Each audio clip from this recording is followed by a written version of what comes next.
Hey, very good afternoon to y'all and welcome to today's vloggity vlog.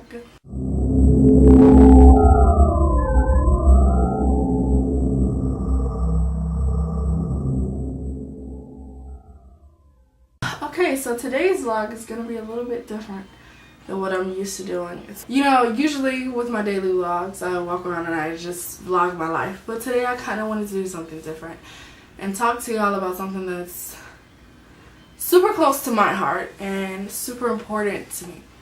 So, I'm going to be talking about bullying and self-harm, which don't necessarily go hand in hand, but sometimes they do. And in my case, they did. So, hi.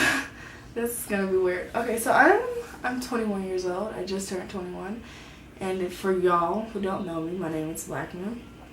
And yeah, I'm 21 and I have been dealing with, or battling, or dealing, or handling, I don't know, self-harm for about 8 years now.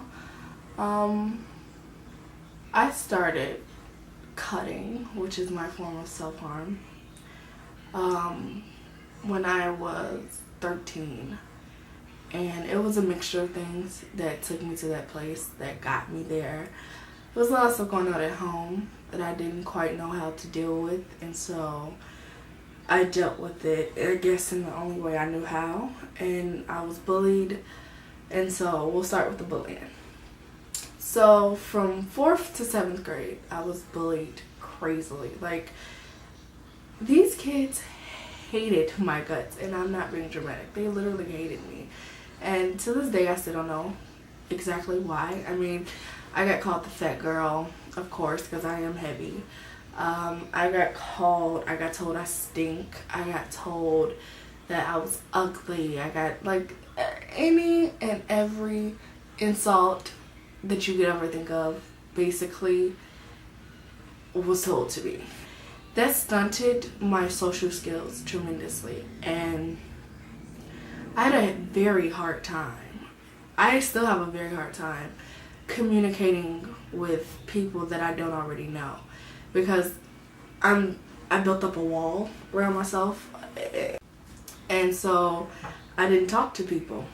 If I didn't have to speak with them, I didn't speak with them. I became extremely shy, and I'm still that way. It's hard for me to just strike up a conversation with a stranger, which is partly why I created this YouTube channel, to kind of bring myself out of that. It's just like I'm so afraid that someone is judging me, and I'm so afraid that someone is, thinking badly of me because of past experiences, because that's what I'm used to people doing. So I automatically think, like, oh, well, if I talk to this person, they don't really like me. Like, they're not interested in being my friend. They're thinking, oh, she's this fat girl. Like, why she's talking to me? Like, that's honestly what I think. And I've never really told anyone that, which is scary because I'm putting it on the internet. But my whole point of making this video is to kind of, like, let people know that they're not alone and to not be afraid to speak up. My mom switched me out in 8th grade. She transferred me. Well, she had been wanting to transfer me, but I was scared. I'm like, I'm just going to leave this school. I'm going to go to another school. They're going to do the same shit to me. But that's not what happened. I went to a new school, and they were so nice to me. They welcomed me. Everybody was extremely nice, and I was still super shy and, like, very, like, in my head. And I made a lot of great friends there, but once I graduated 8th grade, I didn't keep in touch with them because I was just still very in my head about everything. So, like, why would these people really want to be my friend? But anyway, out of all of that, I had this one friend. Her name is Jim. And she was my friend through it all. She was always, there for me throughout all the bullying and everything like that. She was my one constant friend. Her and her younger sister, Janelle. Only thing that I can say about bullies is to try your very hardest to ignore them. And I know that's been said 1,000 times, and it's like the hardest thing in the world, but it's just like, don't let them have that power over you, because at the end of the day, you're gonna go off and you're gonna join the real world, and these people who tortured you or bullied you or picked on you or tried to fight you or whatever, they're pointless. They mean nothing to you in your adult life. you'll probably never see these people again. And if it seems like the hardest thing in the world when you're in 7th grade and you're in 5th grade and you feel like there's no hope, but there is. And once you leave these ignorant people, these people who are unknowledgeable of the effects that they're going to have on you when you grow older, you just realize that the real world doesn't care. Like, people are always going to be judgmental. So yeah, people are going to judge you, but it's not what they think of you that matters, it's what you think of yourself that matters. So if you are plus size like me, people are going to automatically judge you because you're plus size. For some reason, people get this notion in their head that because someone doesn't look the way that they feel like someone should look, that they're a lesser human being, and that's crap. It's not true. So don't let people's ignorance and people's judgmentalness, I don't even know if that's a word, but people's judgmentalness ruin how you feel about yourself. That's my advice for bullying. Find out who you are, accept who you are, and if someone doesn't like you because of a facet of your personality or a physical attribute of, yourself, then it's just like, whatever, who cares? Who cares? You're irrelevant to my life, basically. So now, we move on to the self-harm part of this video. So yeah, when I was 13, I started self-harming. I started cutting myself, and I don't quite remember the very first time that it happened. I don't remember it, and I know that that's kind of like most people who self-harm remember like the first time, what pushed them, what made them come to this conclusion that this was something that they wanted to do. And I honestly can say I don't remember. I don't remember, but I do remember that I was about 13, and there was just so much stuff, and I'm an internalizer. I have a hard time, well, I used to have a hard time, I'm better at it now, but I used to have a hard time speaking up, and that had a lot to do with the bullying. So for me, bullying and self-harm kind of went hand in hand.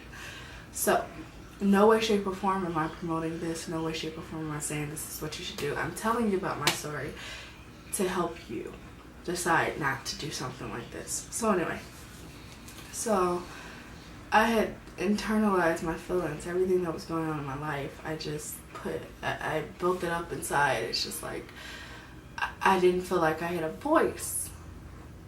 I didn't feel like what I had to say mattered. So I kept that inside, and I just let it build up and build up and build up. And then one day, I found an outlet.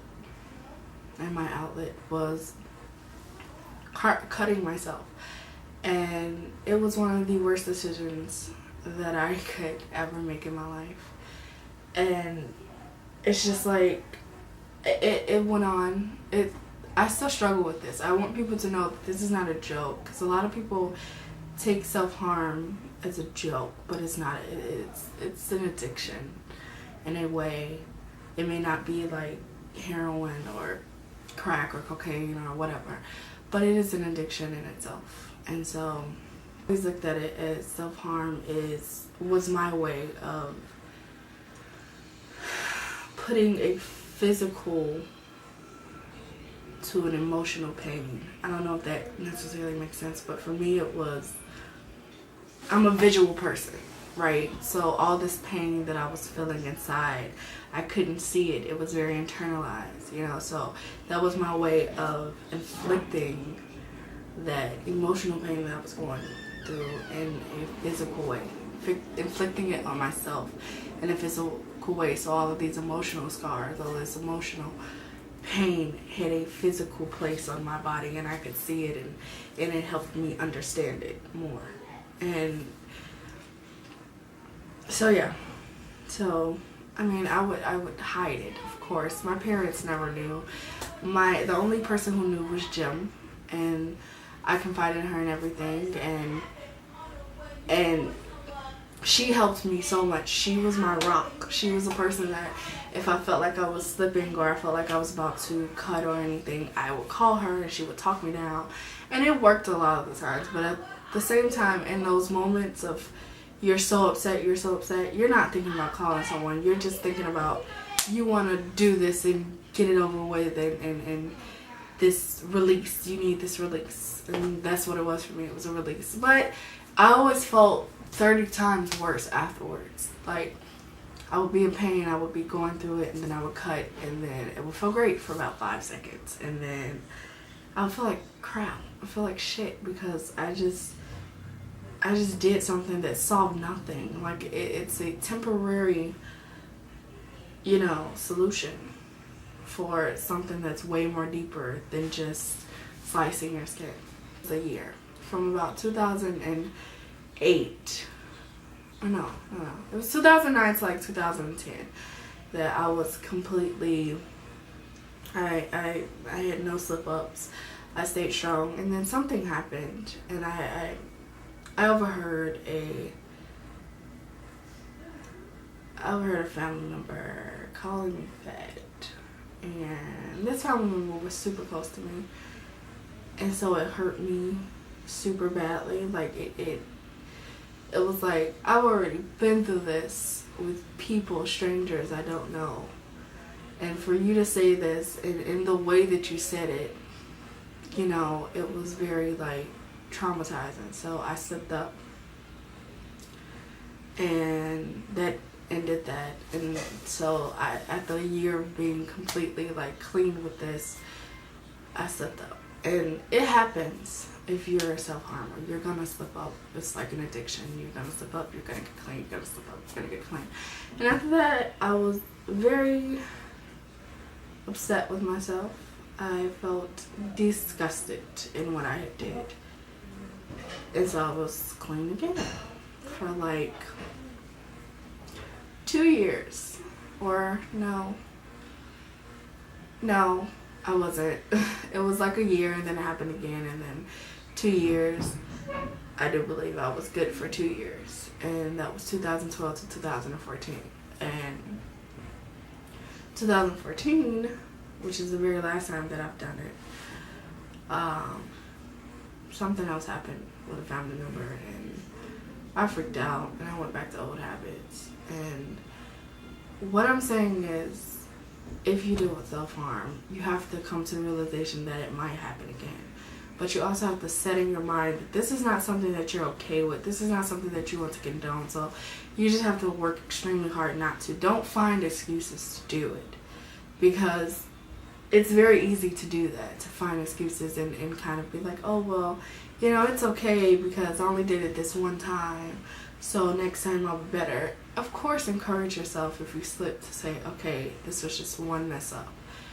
I have to try harder next time. But don't be like, oh, well, it was only one mess up. You know, it's okay. Like, let's just act like it didn't happen. No. And so, yeah, thank you guys for watching. The regular vlogs will come back tomorrow. This is just something that has been weighing on my heart because, you know. But, yeah. Yeah, thank you guys for watching. If you're watching, comment, like, subscribe if you want it, and I will see your beautiful souls tomorrow. And remember, stay fabulous and stay strong, and I love you guys. Bye!